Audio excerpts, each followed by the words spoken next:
Well, okay, I am a violinist, and I am a teacher. And that was the first phrase, or from the Grave movement of Bach, his sonata in G minor. It was my decision to perform it the way that I did. But how did I arrive at that decision? What led me to decide that this is the way the music should have been played? Through what depths of understanding did I comprehend that this note should be played softer and this note louder? Was there some intuitive spirit that told me or made me feel that it was the right thing to do, the right way to do it? Or did I just guess? Well, I'm not very crazy about the idea of some musically mystical, intuitive spirit guiding me through the choices that I have to make as a performer. I can't imagine what I would feel like if I had a concert in Carnegie Hall and the day before I had not heard from this intuitive creature. Well, I guess I need to have a plan, a strategy. I need to understand what and how I'm going to do the piece that I'm playing before I walk out onto that stage. I need to have practiced it with good, repetitive situations. I need to be absolutely sure that I can walk out in that extremely stressful situation and perform at the level that I did at home.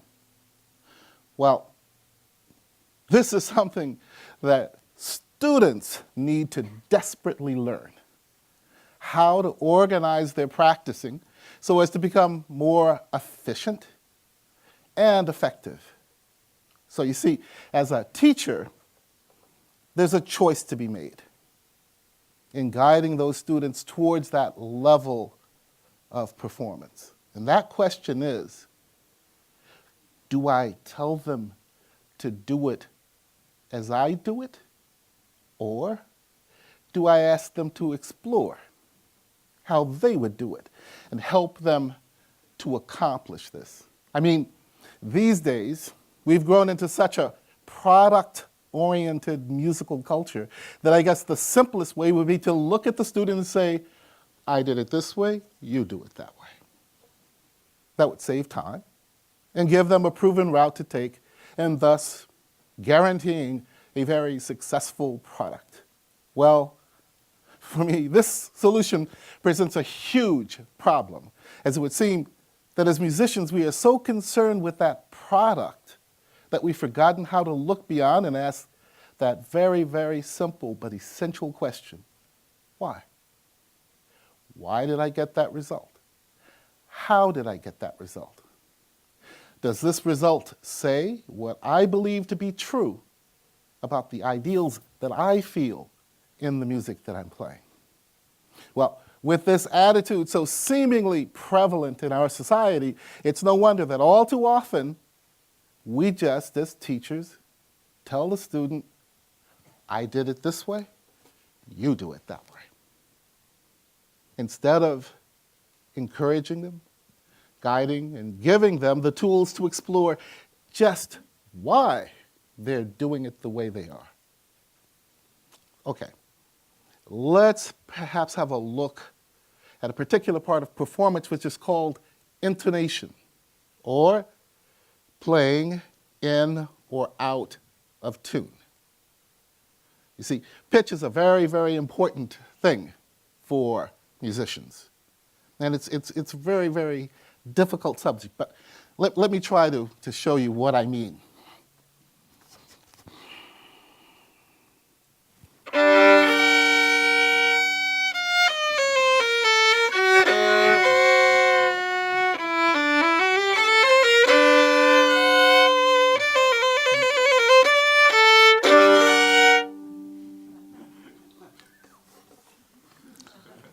Now, some of you might have understood that the notes were not played the way they should have been. Some of you, whose ears are maybe a little bit, whatever, may have just felt something very uneasy inside and have looked at the person sitting next to them and said, is that what they're supposed to be playing?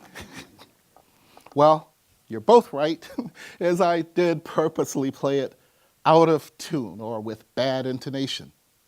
Now, how did I get to understand that it was out of tune? Well, when I was 5 years old, I had a piano teacher who introduced me to the concept of major and minor. We're getting into the heavy terms, major, minor. She said, when it's major, it's happy. And when it's minor, it's sad. Well, that really stuck with me. And it was the beginning of my musical, or shall we say theoretical understanding of music. So then, from then on, when I heard anything that sounded happy, I said, that's major. And when I heard something sad, I went, okay, that's minor. So, it's through teaching this very, very basic understanding that I can get a young child to hear the difference between minor, or another phrase, half step, and major, a whole step. With this understanding, the child can come to grips with assessing whether their finger is in the right place or the wrong place, whether it's too close or too far away from another. As pitch is measurement, this means they are learning to play in tune. But you see, here's what I didn't do. I didn't look at them and say, okay, it's too high, lower it. Or, okay, it's too low, lower it. I remember once someone looked at me and they said, Bill, this is a leading tone. You have to play it higher. And I was crazy, inside my head I thought, okay, great, how much higher?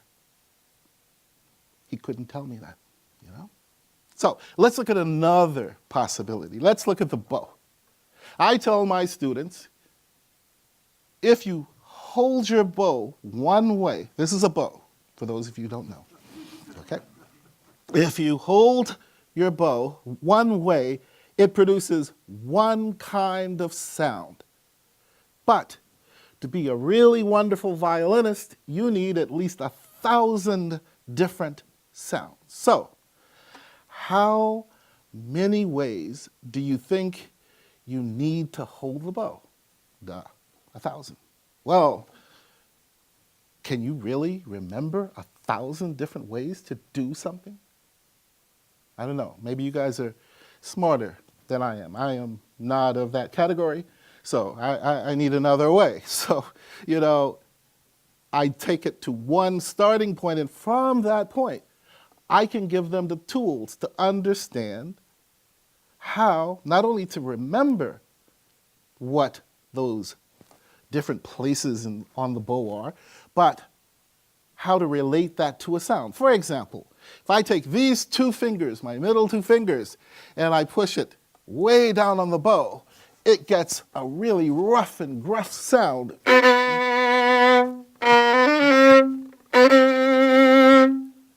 If I take those same two fingers and I move them a little higher, I get a very sweet sound.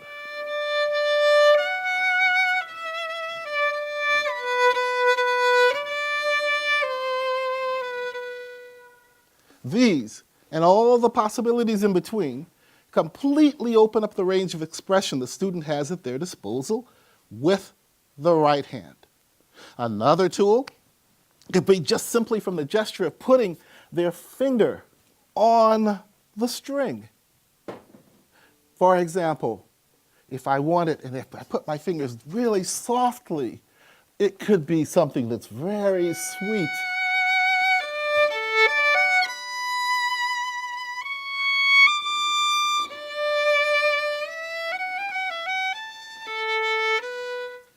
just from putting my fingers softly on the string.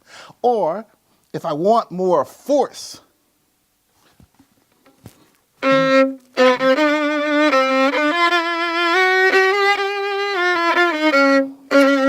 I put my fingers down with more force. So through these explorations, I'm helping the student to find and develop the tools that they will need to be able to make the different sounds that they hear in their head, feel in their heart, when they're playing Bach, Mozart, or Sibelius. Using these tools, I will be able to ask them about what they hear and see how I can help them in a particular phrase to project that vision to the public. To do this, though, they really need to be equipped to ask and explore why. One of my teachers, Steve Clapp, who I studied with at the Blair School of Music in Nashville, Tennessee, once said to me, "Do you know, Bill, do you know what my job is?" Well, my job is to put myself out of a job. And this is exactly what I try to do with my teaching. I try to provide my students with the tools necessary to be able to search without me telling them the answers. In doing this, I know that eventually I will not be necessary, and that's a good thing. So, it's extremely important that I'm not telling them what to do.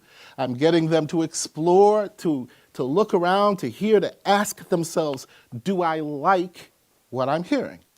And if they don't, they have the tools, because I've helped them acquire them, to make a decision, make a choice about what to do to fix it. As their teacher, I am not there to say, no, no, no, no, no, no, no, no, no, no, do it this way. I'm there to help them explore and realize the expression they wish to accomplish in a particular phrase, to find a way that portrays their ideals. So, how do you prepare a student physically, mechanically, and mentally for all of this? So it's daunting. You know, I love my teachers, and I have to confess that the amount of grief I gave to them was unfathomable. But through their patience and understanding, I learned how to ask why. They accepted me asking, and they didn't throw me out of their studio when I did. With my teacher, Miss DeLay, at the Juilliard School, she would say, oh, she had this beautiful scarf, and she would sit and she would go, oh, Billy, that's gonna be so good. You know what she never said? She never said it was good. Always, oh, that's gonna be, you know. And then she would say, okay, let's search and see what we can do to make it even better. Let's experiment. And we would search and search, we'd try things and do things, and finally, we'd find a way that helped me to express what I was trying to express out of that phrase. But you know what she never said?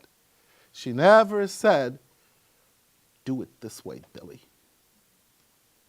It's in this spirit that I've built my teaching ethic, which you could say is never telling a student what to do, but guiding them, preparing them, helping them to understand the importance of asking why for themselves.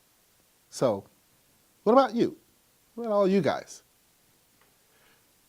What about asking people around you those tough why questions? You know, if you can do that, it really, really empowers everyone, from supervisors to subordinates, teachers to students, parents to children, friends, especially parents to children, friends, family. Asking why gives us an idea, a task, a relationship, and brings our lives even more meaning.